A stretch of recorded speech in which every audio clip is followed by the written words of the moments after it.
point and Yes, sir. let's I will. make it. Can you hear me? Yes, ma'am. Okay. Thank I'm you. Sandra Mett. I worked as a poll worker in the last 2 elections in Clark County, Athens, Georgia on November 3rd. Then we had a local runoff for the DA race in December. I worked there both times at 2 different polling stations. In the first election, November 3rd, I was working at the polling station. A gentleman walked in the door and he held up his Florida driver's license and said, "I'm from Florida, can I vote?" And the polling manager walked over to him and goes, "Of course, come with me." And she took him to the table. We had the provisional ballots to fill out. Fortunately, at that time, we were not busy, and I was able to go over and have a conversation with her, and I was asking her, "How can you let this gentleman vote?" And she's ignoring me that time. And I came back up to her, and I kept on saying, I said, "How can you prove he's not ready to vote in Florida? How do you not know he's going to vote there and here?"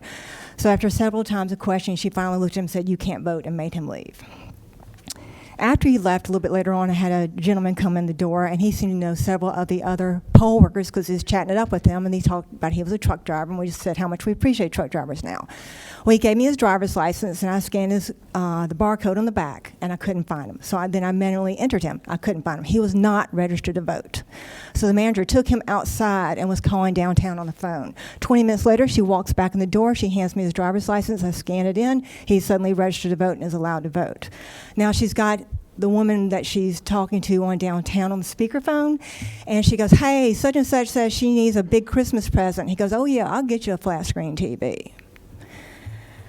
Then following up, after that, I had a woman walk in the door. She handed me her driver's license. Once again, I put it on the polling pad, scanned the barcode. It showed that she had already received an absentee ballot. She goes, "Oh yes, I got 2 of them, and I sent them both back. I was coming to see if I could vote a 3rd time."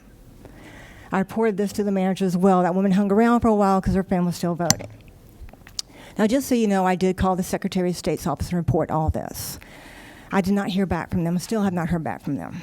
But when I did apply to work at the next election of the DA race, I received a phone call from the woman who hired me the first time and says, "I understand you filed a complaint against us." So I did call back to the Secretary of State's office because I assumed that they didn't know that somebody in their office was telling on people that was reporting instances to the Secretary of State's. I have still not heard back from anybody. Now, I will say the 2 ladies that I spoke to were very concerned about that. They were very professional about it. I also worked at closing the polls. We pulled all the ballots out, and we closed them in a little green suitcase-type box and put a seal and a lock on it. I also worked as a monitor for the manual recount and the machine recount. My concern immediately when I saw those boxes on the tables full of ballots, they're just ripping the tabs off. Now, you guys, when they put the locks on there, they record the number on the lock on a piece of paper. There is a paperwork trail for this, but nobody's looking at it. They're just ripping off the tabs and throwing them away. There's also a receipt that the scanning machine prints off to tell you the total ballots in the machine that night that's supposed to be with the ballots. None of those were present when what little bit I could see. I could not see anything.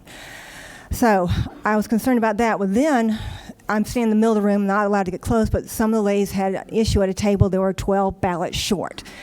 And I said, "Do you want me to get somebody for you?" And they said, "Yes." So I had to walk to the doorway back room and yell back there and say, "They need somebody out here at this table."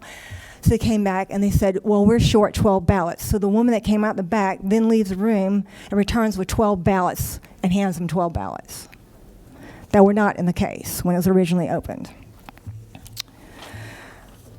So then I worked at the second election. One commonality I found in both elections were people who were coming in and they had voted by absent, or they had their absentee ballot and they turned it in, or they said they didn't want to vote by absentee ballot.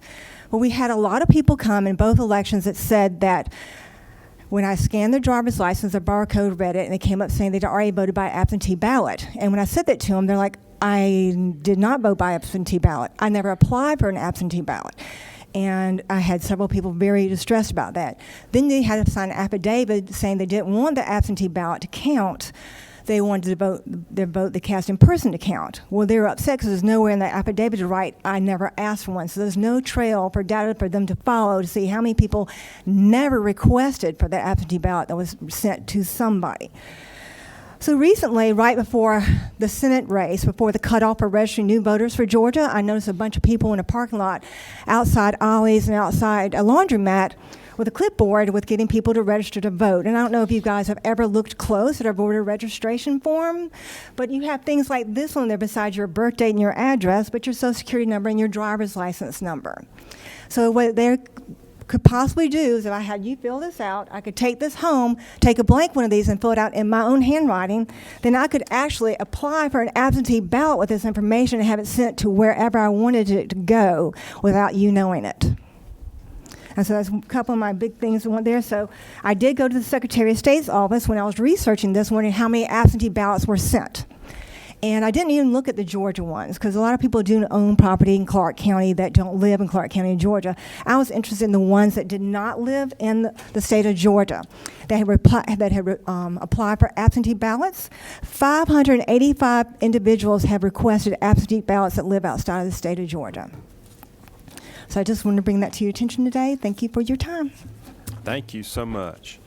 I wanted to just to make a statement real quick on behalf of Senator Parent. There was a photo that looked like here, but that is not Senator Parent in that photograph. And so I just wanted to make that clear for her, and I've received that statement, and really that photograph should not have been up there. So now I needed to call Sally Grubbs and Susan Knox.